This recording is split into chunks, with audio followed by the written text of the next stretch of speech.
What's on, ladies and gentlemen? My name's Ross, I like games, and today we need to take a look at the best cards to pull from EB-02. EB-02 snuck up on us a little bit. EB-02 is out on Friday. I'm certainly going to be rushing out to buy my boxes as soon as I possibly can. That's the kind of thing that I do. But I figure you guys need to know what the best cards to pull are. What you should be looking forward to. That's where I come in. My goal in this video is not to give you a comprehensive list including prices because we don't know. It's gonna be a little while before we know prices of all of these cards. What we are, however, going to be able to do is take a look at which cards are likely to be the most sought after so that we can know what to celebrate pulling and know what we want to be trading for and things of that nature. Sound like a plan? Excellent. But I want to start off with ones that are not on the list, and those are the sketch events. The ones that have got that lovely sketch anime style. They're beautiful, but they're not particularly rare. They're not particularly sought after. And certainly, a lot of what I'm using here is the prices over in Japan. And to put it bluntly, these aren't really worth anything. They're incredibly cool. They're just not really worth anything. Now, obviously, I think we can just get out of the way first of all. Yeah, the biggest card in the set's the Manga Luffy. Obviously, the biggest card in the set is the Manga Luffy. The manga is always the biggest card in the set. So nobody should be surprised here to know that Manga Luffy is the biggest card in the set.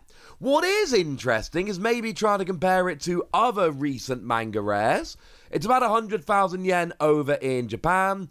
So significantly higher than, for instance, the OP10 manga lore, which has actually dropped to 40,000 in Japan. So this new Luffy's about 2.5 times the manga lore.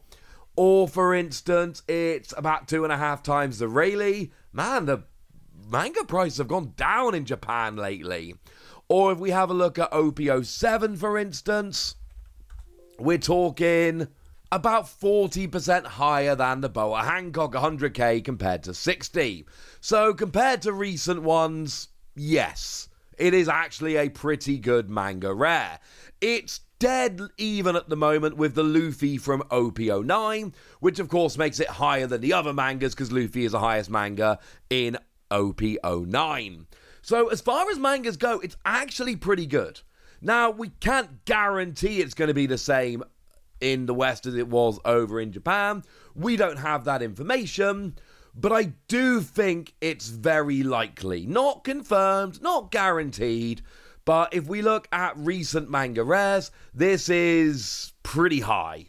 Very high, actually. It's a good manga rare, so if you pull it, you should be happy. Not only have you pulled a manga rare, and frankly, you should always be happy if you pull a manga rare, but you all know that.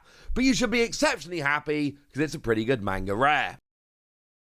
Now, in terms of alternate arts, there are actually a few that are worth having a look at. Like the alternate art Anel. There's basically 4 alternate art characters that you should be looking for here.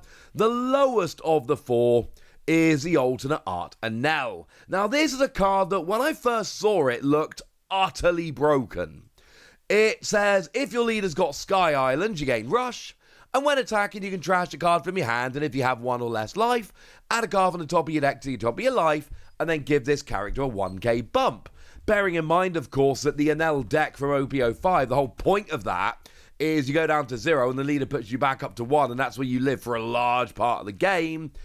If Anel is ever going to be good again, this is going to be a big part of it. But Anel's just not setting the world on fire right now, gameplay-wise.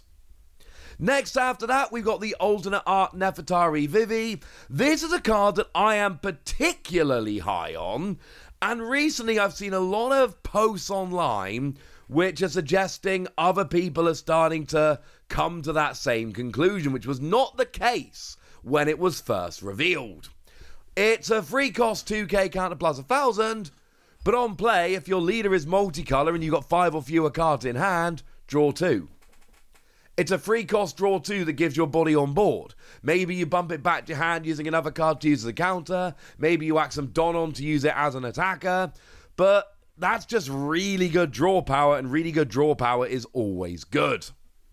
The number 2 alternate art in the set is the alternate art Nami, and the interesting thing about this, of course, is that this is an alternate art rare, and generally speaking, the alternate art rares are a fair bit lower than the alternate art super rares. Not the case here. Partly, I do think this is an artwork thing.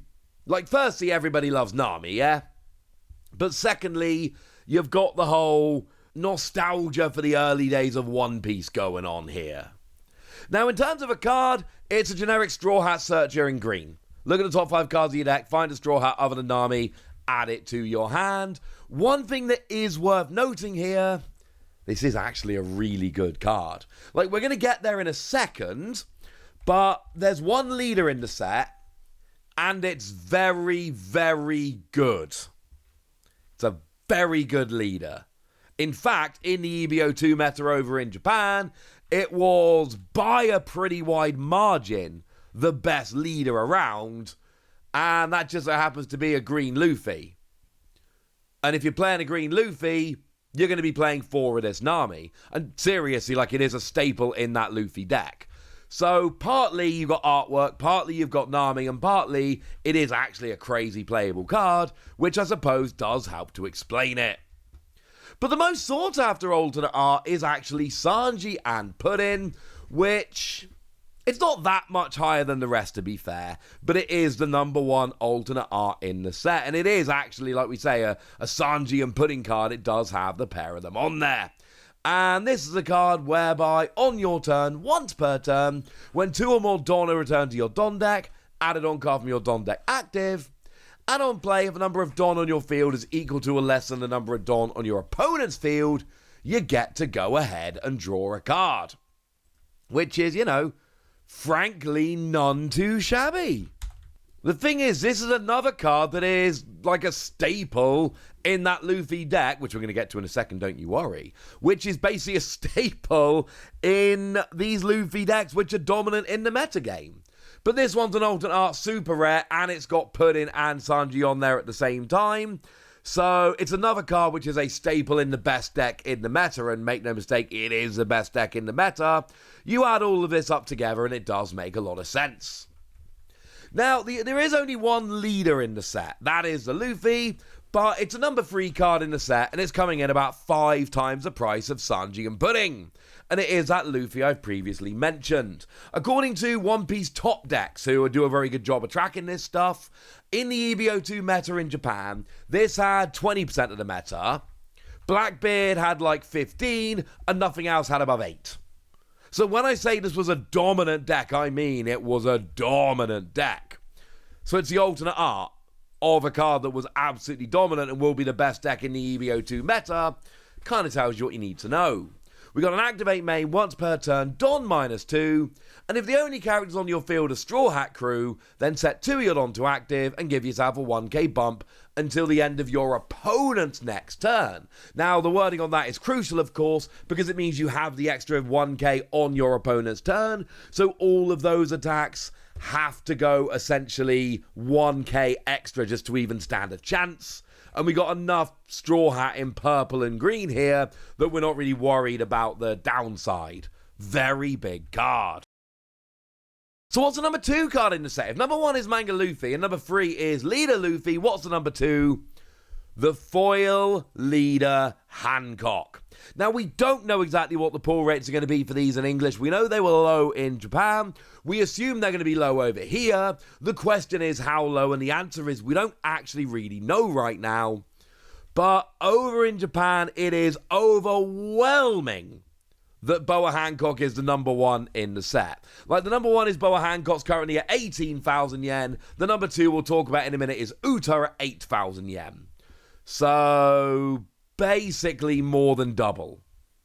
Yeah, when I say this is a big deal, and it's by far the biggest one, I mean it's a big deal, and it's by far the biggest one. Make no mistake about it, this is the one that everybody wants. And the thing is, if we look at the metagame at the moment, it's not that Hancock's unplayable, but I just casted a One Piece regional a couple weeks ago, and put bluntly, Hancock was not that big a deal. And over in the EB-02 meta, Hancock is not that big a deal. So this is really just a popularity contest or a hope that it ends up being better in the future, because right now it's up at number 1, but it's not there for playability. Number 2, like I've mentioned, is Uta, and a similar kind of thing here. Uta's just not really a relevant deck right now. We don't expect it to be a relevant deck in the EB-02 meta, but it is Uta, and you can see these cards. They're just reprint of the leaders we had before, except now they've got lovely texture and detailing and foiling and all of that. So much cooler than they were before. The number 1 and 2 don't really make sense, but it is just a popularity contest. The number 3 is Reiju, which is a smidge below Uta. This, at least, is a viable leader right now. And when I say viable leader, I mean exactly that. It is a viable leader right now. I don't mean it's a great leader seeing a huge amount of play. I mean it's a viable leader right now. We had 2 of them in the top 8 in Mulheim when I was casting the other day. So, absolutely, we are talking about a viable leader. And it does seem to be on the up. It's still pretty much just a popularity contest here, but it's still nice that this one is at least playable. And then we got 3 that are tied. The last cards I'm going to be shouting out here, but there are 3 that are tied in 4th place for the gold leaders, and that is Luffy, Anel, and Bonnie. And to be fair, Luffy is the OP-05 Luffy, which is great. And Bonnie is the OP-07 Bonnie, which is great. Anel has been great in the past and has a huge amount of potential and absolutely could come back, and the new Anel helps with that a lot. But it's another one of those where it was actually a relevant deck in the EB-02 meta over in Japan. It's basically, it's kind of like fighting for 6th place with some other decks. It's not the biggest deck out there by any stretch, but in EB-02, because of the new Anel, it does gain a little bit of a resurgence. Kind of makes sense on here. Obviously, all of these gold leaders are absolutely worth picking up. They are all very, very popular. And if you pull one, think yourself extremely lucky. This is what I really want from my box. I want one of these gold ones. I've not actually seen them in person yet, which is very sad. So I want to actually pull one so I can have a nice look at it in person. Some of them are not so sought after. Some of them, like Vegapunk, for instance, is sitting down there at like 2,000 yen as one of the lowest. Or Kyros is another one which is right down there at the bottom end of this. Don't even care. Give me one of them. I will take it. I just want one of these leaders. There we go. That's what you need to know. And now it's over to you guys. Tell me what you think about this set. Tell me what your personal chase cards are. Tell me what you want to be pulling. Go nuts in the comment section. And good luck with your pulls. But be nice, would ya? And then make sure you like this video, subscribe to this channel, follow me on Twitter at TheWasi. That's where we talk about One Piece and a whole bunch of other card games. And please do consider checking out patreon.com/PTCGradio, where you can support the channel, get some bonus podcasts, join a Discord, and all kinds of fun things. But by far the most important thing as always, look after yourselves till next time, would ya? Thank you very much for watching. My name's Ross, and you've been watching Wasi Plays.